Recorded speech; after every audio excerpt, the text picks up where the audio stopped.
My name is Asan Freizat from MMADK, and I'm here with the president of Venator FC, Frank Merenda. Frank, thanks for the time. How are you doing?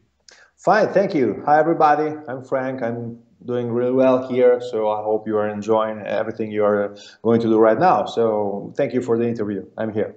And thanks for the time as well. You are obviously a very busy man. You have a big event in front of you on May 21st, Venator FC3, with some big names with the likes of Jason Mayhem Miller and Rousimar Palhares, Matt Hamill. Can you tell us a little bit about the plans for Venator FC in the future? And what direction are you hoping to go with this promotion? Well, actually, I think that we have also to talk about the present because this event is so huge that actually right now we are just thinking about doing well with this big event. So our purpose is to build and continue building a great show for all the European fighters and all the fighters from all around the world that like to come fight here in Europe and especially in Italy where we started the promotion.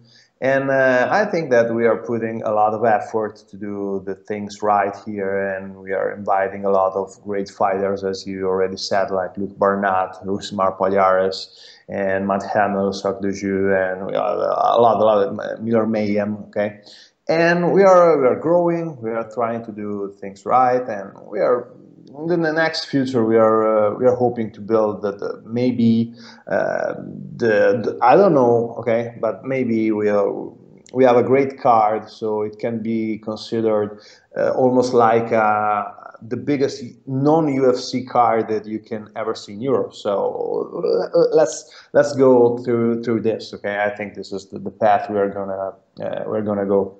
Let's do that. It's Venator FC, of course, on May 21st, with the two biggest names being Jason Mayhem Miller, fighting in the co-main event against your middleweight champion and former UFC fighter Luke Barnatt. And then we have the main event for the welterweight title, which is Rousimar Palhares and against Emil Meek, the Norwegian prospect. But let's start with the co-main event. You have been heavily criticized for the booking of Mayhem Miller. What do you make of that criticism, first and foremost? Well, actually, I think that the problem is that people don't know a lot of things.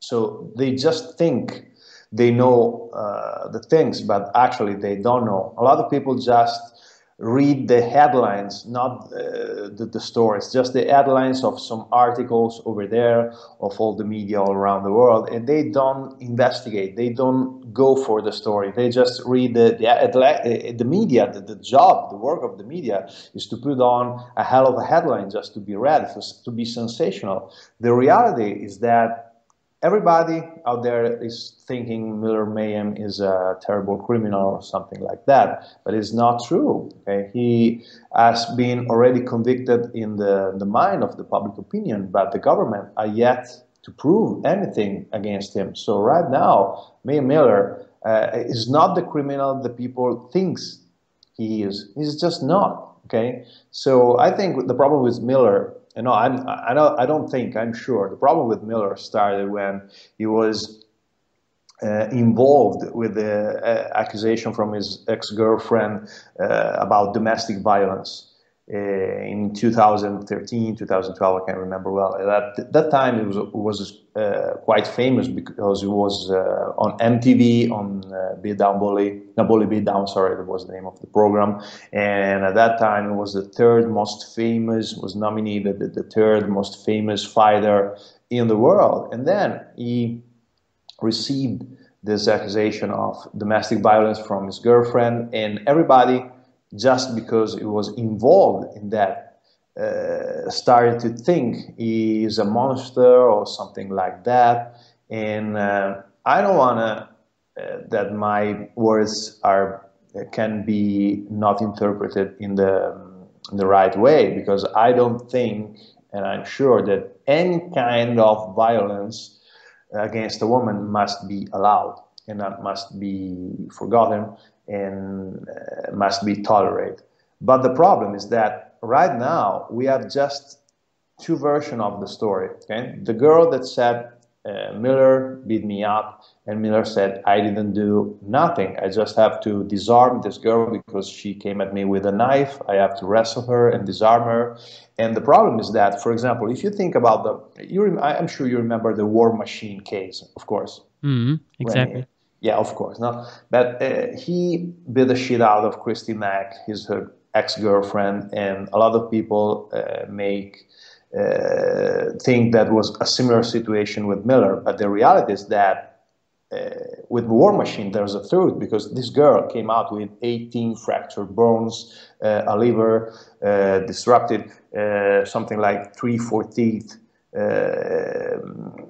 Damages, something like that. In the case of Miller, there are no actual damages for his girl.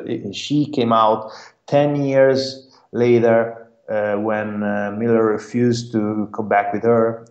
She had barely a scratch, a little scratch near the eye and a bruise on a leg, and you can say how she made it actually. Okay, and this is just the truth of the word of this girl and the word of Miller. And people are just convicted him, but it's not true. Everything has to be discussed. But the problem is that in US, you are depicted as a monster, and from that day on, everything you do, you have the police on you. The last time he did something. They sent an entire squad of a SWAT team with helicopters and guns and something like that. And this is just an armed man. Okay, he's a martial artist, but he's an armed. And so when you are in that situation and you are famous, not the justice and above all the medias are not fair with you, because they like to trash you, and a lot of people like to make a living trashing other guys down or something like that. So I understand what people are thinking right now, but I think that everything has been a lot exaggerated, and Miller has been convicted, but they don't know the truth. Nobody right now really knows the truth. And Miller is not the monster everybody thinks just because they read the headlines of the media. You have to investigate, you have to listen the two sides of the story, and you have to make up your own idea with your own brain and your mind. This is what I think. And what I think is that until that, Miller needs another chance. Okay, Miller needs another chance, and I think that staying focused on fighting can really help him being back on the track and being back on the right path. This is what I really think. It is true that he hasn't been convicted for domestic violence yet. Isn't it true that his trial is coming up next month in April? Yeah. We will have his trial in April. I think it's the 11th April, and we will see. We will see what happens. I hope in a fair thing, in a fair judgment. So let's see. Let's see what happens. Okay. So let's see what happens. Since his retirement in 2012, he has been arrested a total of 9 times, as you said, for different reasons. Also, a brawl with police officer, an armed standoff at his home, domestic violence allegations. But if you look at Mayhem Miller, and you said that you have spoken a lot with him personally, do you think he's mentally and physically healthy enough to fight? I think that Miller is there. Okay, he's there. The problem is that when you are left alone and everybody turn their back on you and you're depicted as a monster, really, what I really think is that UFC screwed his career, because he is such a natural promoter. He was a huge actor or something like that. It's something between a madman and an artist. You know that kind of troubled people inside. But he's not a bad guy. The last time he was arrested was for something like a graffiti in a little tattoo shop that is already closed, and they asked for him $1 million in payout. That is something that you give to a murderer, of course, not someone that. What do you think he faced? A Picasso or something like that? So everything, when you talk about Miller and you talk about U.S., is heavily exaggerated. And I talked to him, and I talked to his manager. I talked to Jason Manley, that is helping him with training and something like that. And since we signed the contract, he's keeping his word, he's staying out of trouble, and he's training, and he's there. He's there. I think that if he keeps staying focused, he can be back. Okay, so you have to understand that you have to handle an artist. So he's strange. So if you think about him only when he did a stupid thing because he was a drunk or something like that, of course you can say, oh, this is a madman, something like that. But come on, the facing a wall in a tattoo shop is something I did when I was 16. So I'm a bigger criminal than Miller is. So that's it. So that's it.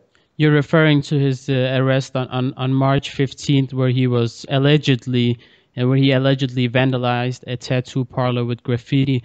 Have you spoken with Miller since that? And how certain are you that from today, March 26th, and until May 21st, that he will not get into any kind of other trouble and that he will actually fight on March 21st?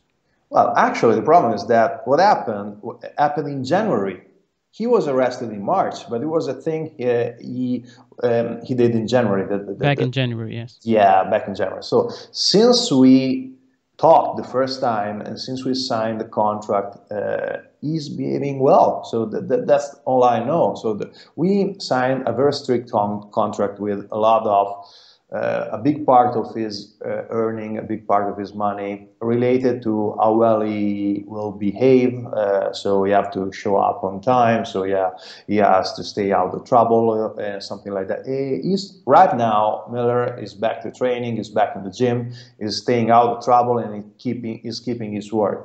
So I don't know what will happen until the 21 of May. Of course, I can't. I don't know. But right now, he's keeping his word. So if we want to go to the monster, he's a monster, terrible, he's mad. Okay, we can go with this. Okay, but it's not fair actually, because nobody knows him really. Okay, people are just relying on big headline on him, and just if you want to believe he's a monster, he's mental unstable, he needs cures. Okay, you can. I can change your mind. Okay, but maybe one day, okay, you can talk to him and privately, and you can see that Jason Miller is a terrible asshole, is a funny, is a punk, but is not the bad person, the monster that people over there are trying to depict. So that's the only thing I like to say. But anyway, you can think anything you want. Of course, that's not my problem. His trial is for domestic violence. Is next month in April. If Miller somehow gets convicted for domestic violence, will you still have him fight in your promotion? Well, actually, I think that we will have a bigger problem, because if he is convicted, I don't think he will be allowed to leave United States, so he cannot fight anyway. So that's not a problem. We have to talk about it right now. So okay. it will just be impossible. Jason said it himself after the recent arrest as well, that people somehow think that he is a bad person because we only get one side of the story. Since you are closer to him, can you please elaborate more on the other side of Mayhem Miller that we don't get to hear that much about? So, man, listen. So the problem is that if I have to talk straight, I'm quite a famous guy in my country, and I am an entrepreneur, so I have a little money or something like that. And the reality is that if my girlfriend tomorrow morning, it's just me and her here inside my home, and she just goes out and she goes to the police and say, "Oh, Frank beated me."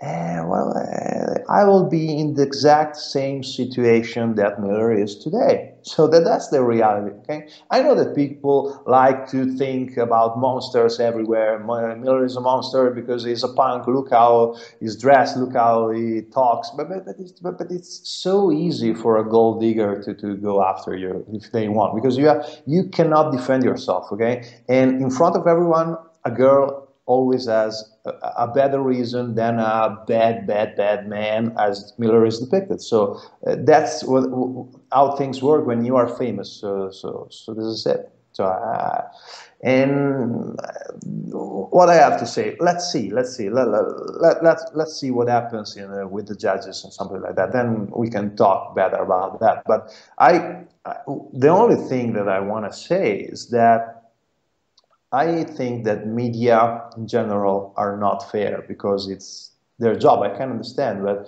when you just report news from the cops, you can also do your job and call Miller, for example, write to him and ask his version. But I'm not talking about the Miller situation, okay? It's something that happens every day, okay, with everyone in the world. So media just try to put the monster on the first page of the press. So that's what happens. So if you are smart, you can see what really happened here, okay? But I think that everybody just need to listen the both side of the coins, and then you have to make up your mind from your own. I'm not saying that Miller is innocent, okay? I'm not saying that, okay? I'm just saying people are just unfair in judging him in this case and a lot of famous people in other cases.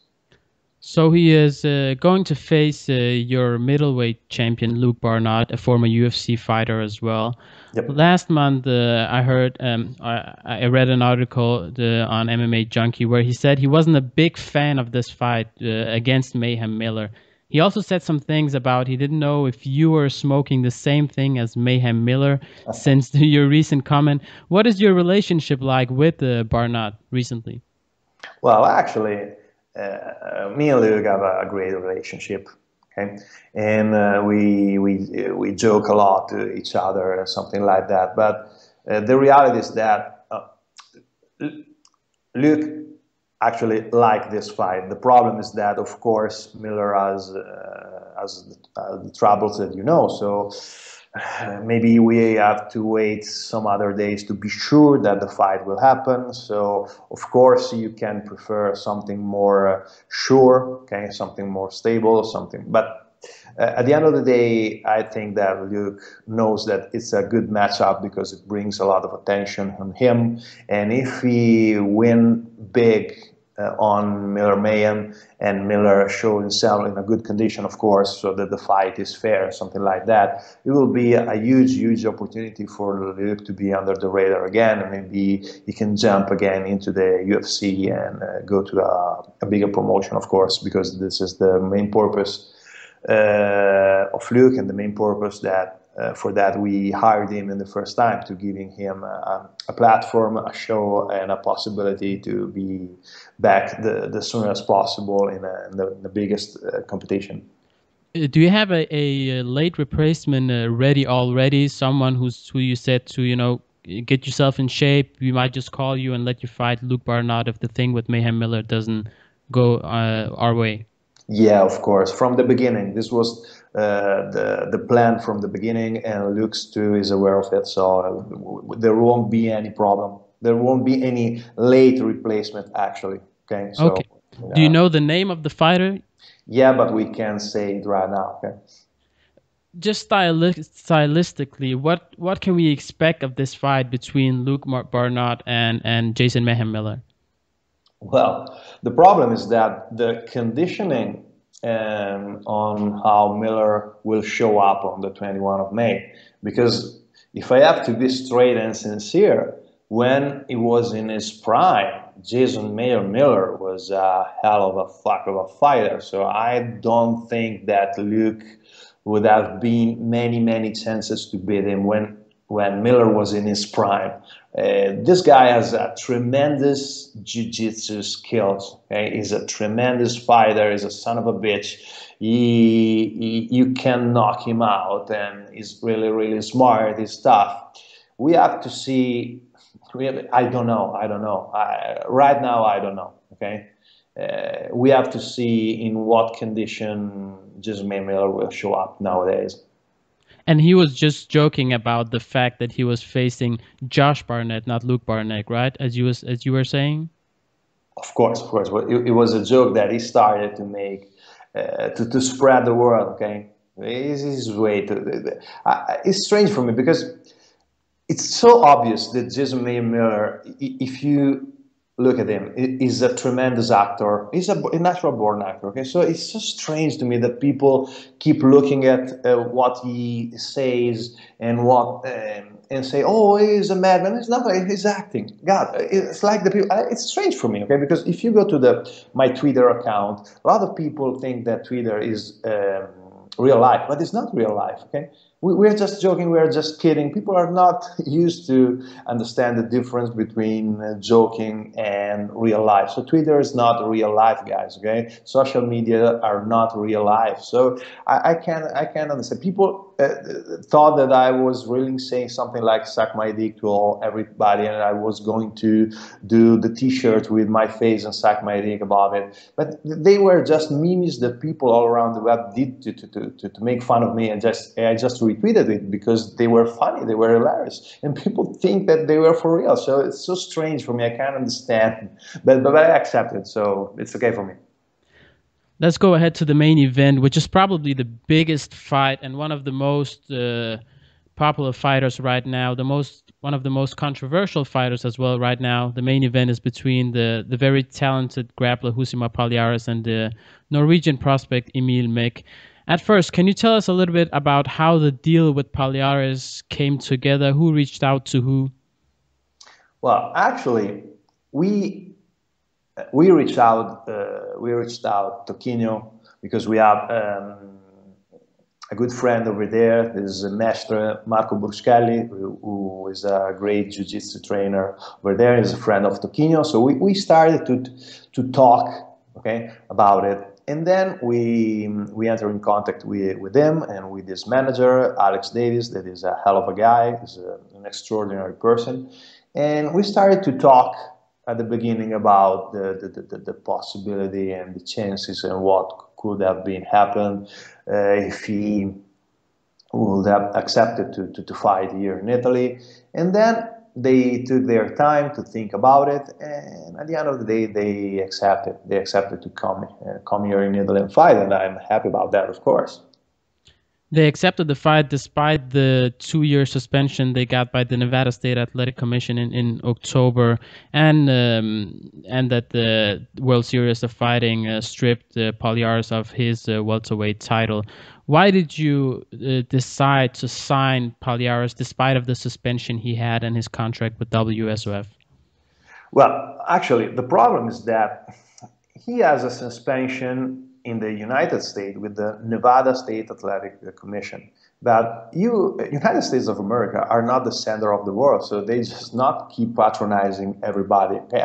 We are a professional organization. We are in Italy. We are not related to Nevada State Athletic Commission. I don't see Nevada in the Italian map here. So we just have our organization, okay? And we do actually what we want. And Palhares is free to decide for himself. So that's what happened, okay? The situation is that he has no interest in fighting again in the United States because UFC trashed him and World Series of Fighting trashed him. They don't want him. World Series of Fighting is the reason that Palhares got such a heavy punishment from the Nevada State Athletic Commission, because the owner of World Series of Fighting went in front of the commission and said, we don't think that this guy must be allowed to fight, okay? And so they gave him this big suspension. And so if you don't want him, and if you think this guy must not be allowed to fight again, and Palhares know that cannot be back in the UFC, it cannot be back in the World Series of Fighting. So actually, it does mean that he has no interest in fighting again in the United States. So it has no sense for him to wait for the suspension to end, because it just end losing another couple of years for what? For nothing, because he won't be back anyway, because World Series of Fighting doesn't want him, UFC doesn't want him. So the only chance he has are to come in Europe and fight. We have some big organization here in Europe. So there's Venator, Cage Warriors for Graham Bolan is back on the saddle. There's KSW in Poland. And Toquinho is really famous because he's a submission fighter, for example, in Asia. So he can go and fight for ONE FC or Rising. They love them. While in the US, people are more into brawler, something like Lawler versus McDonald match or something like that. They don't like technical fighters. So he just has to decide. I can wait here for the suspension ending for fighting again in the United States, or I just need to feed my family. I just need to feed my son. I just need to make a living. And so anyway, I have to fight in Europe and in Asia. So there is no sense for him to wait for the end of this suspension if you want to go back in the US. And so we jump on that train and said, okay, so let's fight today. Let's go fighting in Italy because you have no obligation here with the Nevada State Athletic Commission. So that's the point. What is your opinion about the 2-year suspension? And did you watch the fight against Jake Shields what did you make of the alleged eye gouges and the fact that he was suspended because he held the submission too long? What is your opinion about it? Well, actually, I think that Toquinho is just. I like the guy. Okay, I like the person, but I don't like what he did.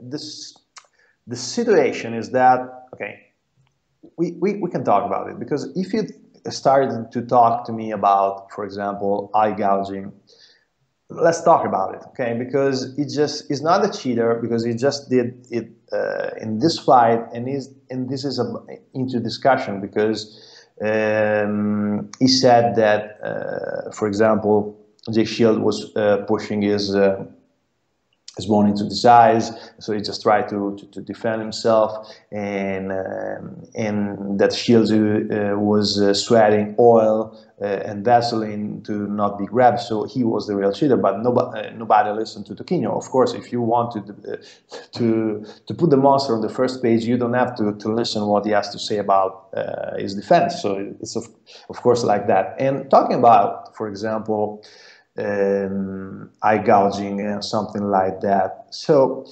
the problem is that Jon Jones, for example, Jon Jones is a hero, okay? Jon is a great guy, and the problem is that Jon Jones uses eye gouging every time. He's a dirty cheater, because he splashed his fingers in opponent's eyes until the referee stops him from doing so or awarded him a penalties. But he's so famous, so nobody wants to give him a penalty because he's so famous Jon Jones. But look at the match of Jon Jones. He's always putting his fingers inside other people's eyes. It's not just one match like Palhares versus Jake Shield. Jon Jones do it deliberately to gain an advantage. So this is cheating. So Palhares actually, at the end of the day, is not a cheater, because cheating means that you use some dirty tactics to win, okay?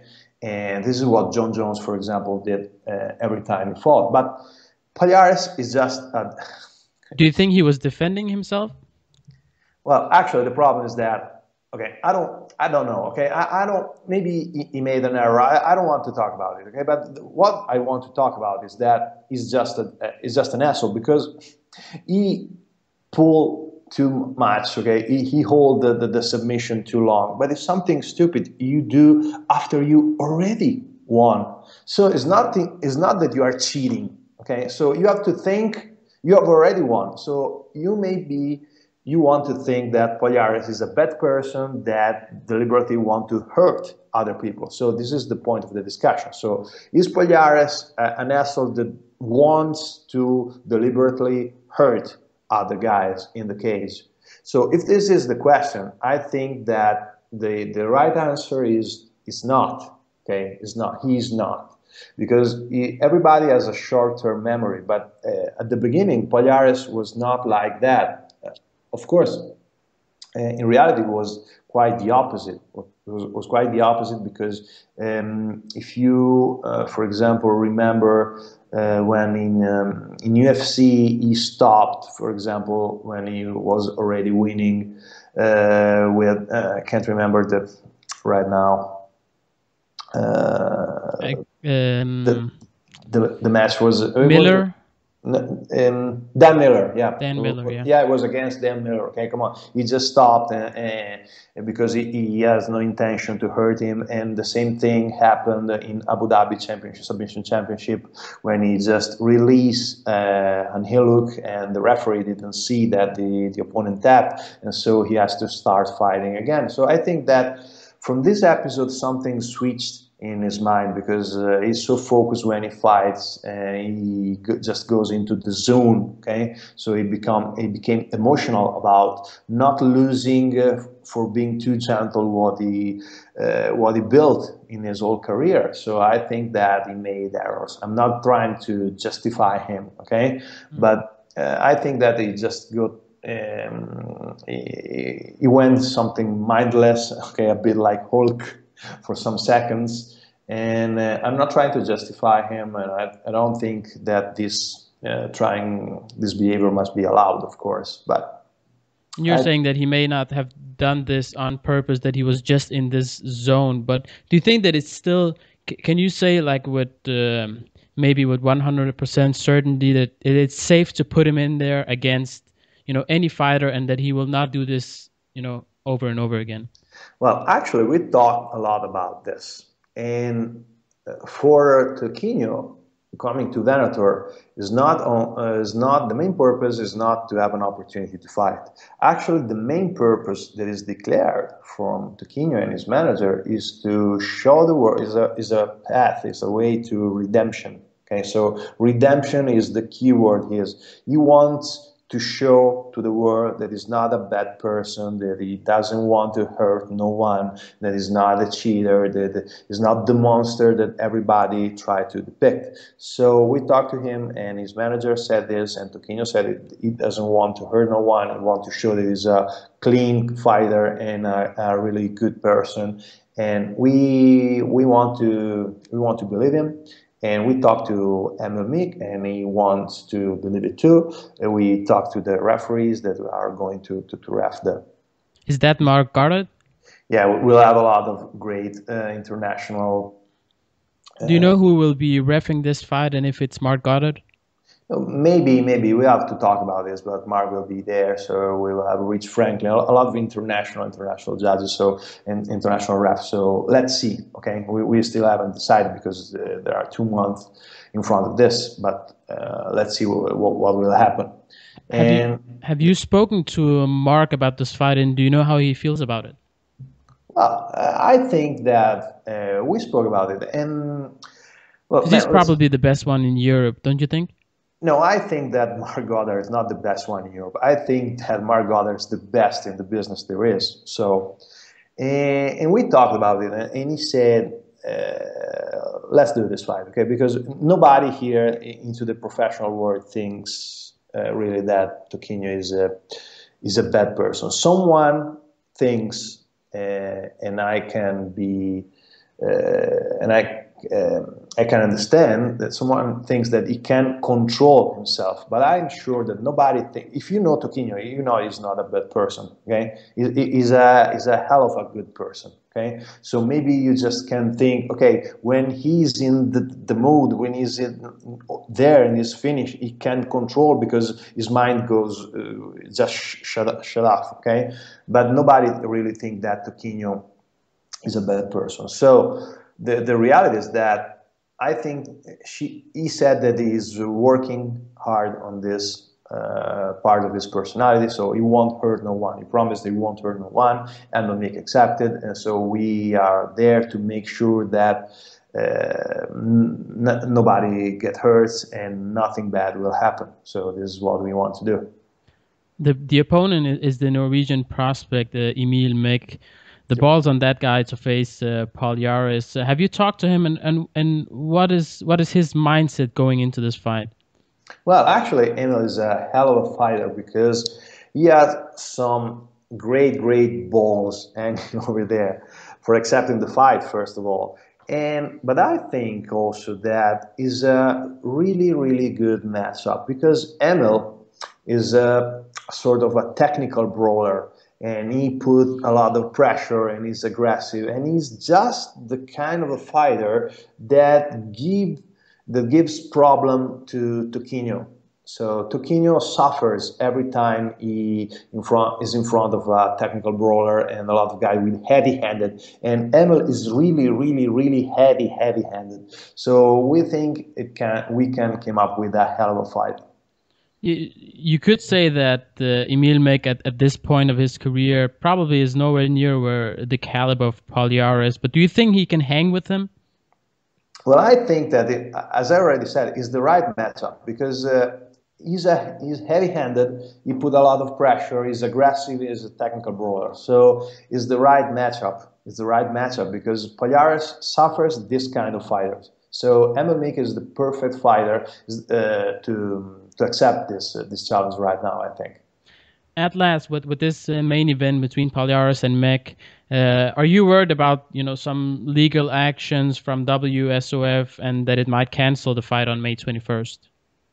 Well, actually, the situation is like that. So Alex Davis said that the contract has expired, but the reality is that, guys, it's not an ego question. You already trashed him. You already said that you don't want Palhares. So what's the problem, first of all? So I think that the more wise thing for World Series of Fighting is just to forget him. So you don't want him, okay, just let him go. So what do you want from him? Okay, you trashed him. You said that he must not be allowed to fight again.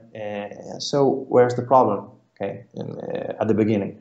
And the second thing that I think is that, okay, you can sue Palhares because you think your contract is still on, but really, what you are going to do, bringing a war, international legal war, it's so expensive, okay? And you really think that you are a U.S. company based and you are going into Brazil to sue Palhares and taking money from him going into a favela? What do you think you are doing, man? Okay, so I think that the wisest thing is, okay, you don't like him, you don't want him, so just forget him and let him go. So that's what I think. Hate it or love it, it will for sure be a huge event on May 21st. Do you know how we can watch the event, and will it be available all over the world? Yep, we are working right now with 2-3 companies that are interested in streaming it worldwide. Of course, so we'll let you know the company we choose as soon as possible, of course. Do you know if it will be free or on pay-per-view? Well, actually, we are working about streaming it free, but nobody till the end is set in stone. So we are working on it. So I'll let you know. Okay, thanks for the time, Frank. I really appreciate it. Good luck with the promotion and the next event, the Venator FC, coming up on May 21st. All the best from here. Thank you. Bye.